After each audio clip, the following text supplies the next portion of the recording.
តើលោកអ្នកធ្លាប់គិតទេថាប្រសិនបើម៉ូតូរបស់យើងអាចបើកនិងបិទកុងតាក់សញ្ញោដោយស្វ័យប្រវត្តិដោយខ្លួនឯងបានវានឹងអស្ចារ្យយ៉ាងណានេះគឺជាប្រព័ន្ធសញ្ញោដោយស្វ័យប្រវត្តិដែលប្រើ Arduino និង sensor ចាប់ចលនា MPU 60H វាមិនមែនជាមន្តអាគមទេតែវាជាបច្ចេកវិទ្យាដ៏ឆ្លាតវៃនៅពេលដែលអ្នកបង្វិលដៃចង្កូតទៅឆ្វេងឬក៏ស្ដាំ sensor នឹងបញ្ជាភ្លើងសញ្ញោឲ្យភ្លឺតែម្ដងវាជួយសម្រួលដល់អ្នកដែលជួនកាលភ្លេចចុចសញ្ញោពេលកំពុងបត់និងបិទទៅវិញបន្ទាប់ពីបត់រួចវាគឺជាគម្រោងអេឡិចត្រូនិកដ៏សាមញ្ញមួយប៉ុន្តែវាមានប្រយោជន៍ខ្លាំងសម្រាប់អ្នកដែលចូលចិត្តច្នៃប្រឌិតឧបករណ៍ថ្មីៗដើម្បីបង្កើនភាពងាយស្រួលក្នុងពេលបើកបរប៉ុន្តែបងប្អូនដឹងទេតាមច្បាប់ចរាចរណ៍នៅកម្ពុជា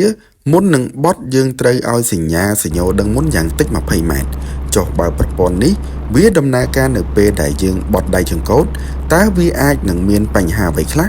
ឧទាហរណ៍ថាលោកអ្នកទៅសេកូដកម្មវិធីមួយនេះតើយើងគួរធ្វើដូចម្តេចដើម្បីឲ្យវាមានសុវត្ថិភាពជាងនេះសូមបញ្ចេញមតិខាងក្រោមសូមអរគុណ Pasai Auto